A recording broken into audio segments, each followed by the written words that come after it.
Assalamu alaikum julɓe kon ɗum fewndi e musidal no hayfi fami fof no selli yo Allah ɓeyda en cellal ngal ittana en fiira e nde newnare en toriki Allah ballal e sahaba nafa ba ko kanko andi newnande yo Allah ittude kadi par ce que yo laafi mais ko noon Allah ko kanko tuwa ay quoi a ware hande ɗa selli janngoɗa nawne hande wela janngo metta par ce que ko noon ko kanko wawi tudde ko kanko wawi addude en toriki Allah yo Allah itta en fiira e mayre sellina nawnuɓe danda ɓe nawnali ɓen udditina en article ji men ɗi kala ko wontirɗe noon kala ko wontiri yo Allah uddita en article ji men ɗi sellina nawnuɓe danda ɓe nawnali ɓen itta fiira e nawnade en toriki Allah balla e sabana fof voilà nani heɓugol ɗo mi ari di coup ko juste addugol ɗo point voilà point wono affaire men enen Fouta enen de julɓe enen kadi guinéen enen africain di coup parce que mi yay ɗo buyno dari affaire innugol ko féministe voilà ñanana surtout nous enen voilà rew men ɓen kadi no ɗumani c'est bien wallahi no moƴƴi ha formugol une association fi défendugol rewɓe wonɓe ɓen waɗede violence faite aux femmes c'est bien c'est très important wallahi c'est très important mi lantawti on mais hoore noon kadi ko watton kon ɗum on litto on ande no litiron so on anda no litiron en faljay on faami par ce que c'est litiri no litirɗe o en yanay en heɓata gonga on yaltoyta on faami wano jajirawo men no dow ɗo ɓennamo mi anda siko Aissa Santé Budde bon mi anda en tout cas ɗo ɓe ɗuuɗi seeɗa mais voilà c'est bien de lutter mais ande no litiri on sina ɗum en yanoya jajiraɓe parce que c'est inni ko luwa portoɓe litirte en wata yaltoyde enen maɓɓe na gotum kamɓe naɓe julɓe enen ko julɓe na en culture goto kadi wata yaade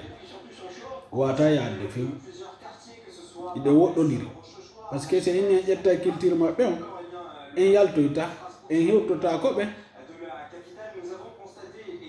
en yanoyay wano ko min enen mawɓe men ɓen maaki kono tawruɗen noon sa heeɓi 17 ans 18 ans hara e hewtin jombeede ha 16 ans hara a helli faama par ce que kamɓe kadi ko idée maɓɓe on noon hara a helli faama ko on culture tawɗe neniraɓe bun jombirama noon alhamdoulillahi ɓe selli ken ɓiɓɓe maɓɓe ɓen ɓe heeɓi ɓiɓɓe maɓɓe ɓen no barki no nafude ɓe commen malgré il y a certaines difficultés mais alhamdoulillahi ɓa ɗum ko julɓe hiɗen voilà fewti Allah ko Allah hokkata alhamdoulillahi tout va bien quand même malgré il y a certains problèmes o yanay to mais tout va bien parce que commen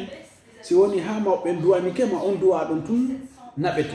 commen na gotum si woni ha mawɓe duwanike ma on duwa ɗon tun naɓima on faami si ɓenni Allah waɗu barke e ma nene Allah waɗu barke e ma par ce que kun jiwum sanma tun o ko kum heɓi ko duwa mawɓe makko mum ko ɗum waɗi si fof ɗum ende makko fof no haale si woni mawɓe ma duwanike ma wallahi ko men a yara yeeso few c'est innino en jokka e portoɓe en wata yarde yeeso par ce que en heɓata duwa mawɓe men taw hare sa inni mawɓe ɓen ko waɗi gon ko fenande en heɓata duwa mawɓe joni innay ko portoɓe waɗi ko gonga andi e luttay e laawol en yaltoyta voilà parce que ko min sa heeɓi 16 ans 17 ans 18 ans ɗa duwa jombeede haray ko ɓennani ha jombe par ce que haray a helli faama si goɗɗo yalti fiima tawi a forçaka a okka haray o tigi no duwa jombeede ko forcede den okke woni moƴƴa ɗum ɗon milan tawte litugol ta goɗɗo force okke voilà ma tampinay ɓe ɓengu mum ko foyeji hara ɓengu maɓɓe waɗaɓe fus ɗum ɗon milan tawti on ma joni jombete koye 14 ans 15 ans ɗum ɗon milan tawti on ta on jaɓu ara association mo no moƴƴiri noon mais kono innugol si goɗɗo helli famata on jombe ma so on jombama haray l'école makko on boni haray mi tawtalo on ɗon no satti sifaɓe jajiraɓe par ce que goɗɗo si mo jombe mo wawi continude l'école makko mo jombe mo wawi continude métier makko na l'école portoɓe tu woni l'école goɗɗum ko min kan sa heɓama taw mawɓe maɓen ko on to gaddotoma wadde ko naadugol ɓurani jangga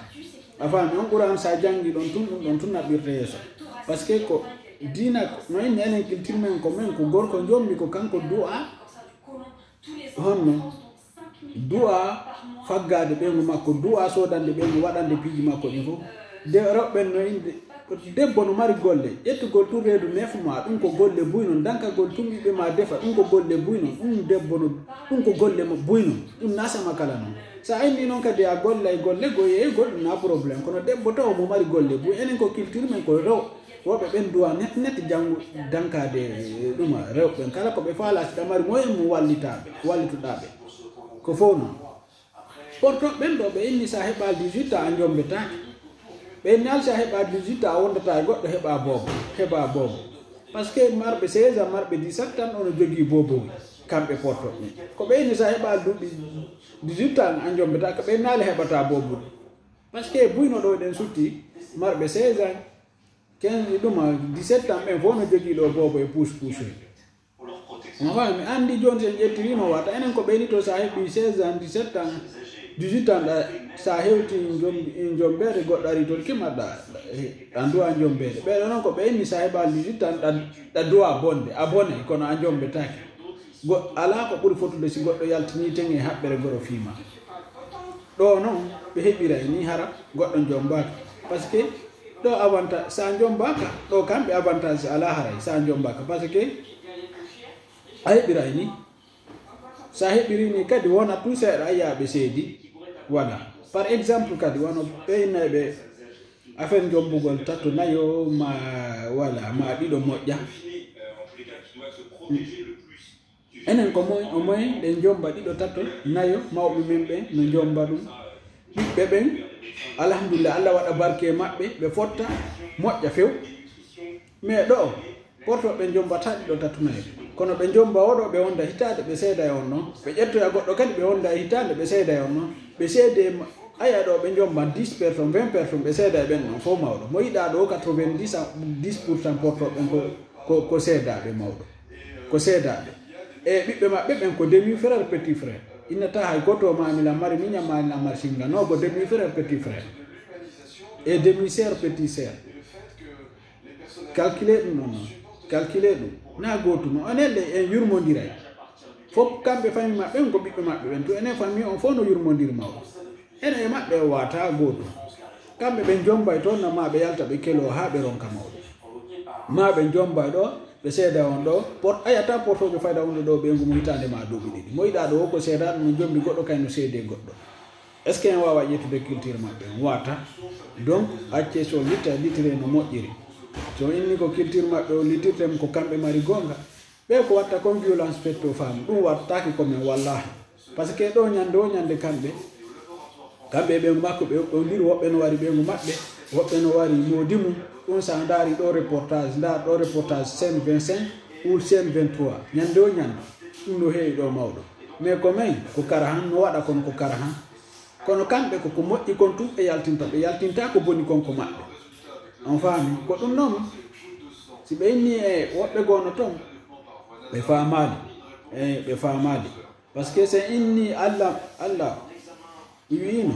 wo sa nandintini keke feero ko on fof o nandintinayon e hoore mum wano ɓe inneɓe kadi excision moƴƴa o nini no soñjude rewɓe soñje rewɓe par ce que en nandintini ke maɓɓe avant buy teddinama komin kono fusi waɗali ɓe selli key alhamdulillahi wallahi mais jentoto o sa nandintike maɓɓe noon sa inni joni ko culture ma on ko fenande islam ko fenande andi allah ko waɗi ɓe ɗon ko ɗon o watte an kadi ɓa a huli kum noon pium sa waɗama kum pium artirante masibo par ce que ko men ɗum no woodi buy aranu hay teddinaɓe kono hay goto tampal donc jentotaw mawɓe men ɓe ɓeyni teddingol ɓeyna teddine jiyo on ma teddine suka on teddugal ko hombo sali teddugal sina a teddinaka ɓenna bila korojo ma ɗumajo excusez la mo kono haray no satti sifade donc so ayni noon a ƴetta wi portoɓe andi haray a teddinaka a ala teddugal haray an ko ni ɓiɓɓe ma ɓen taw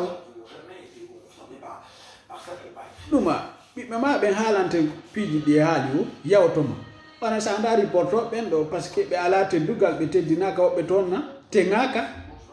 ɓe haɓɓanaka haɓɓere goro ɓe heɓiri ni kamɓe ɓe wondira ni ɓe heɓina ɓiɓɓe maɓɓe aya ɗo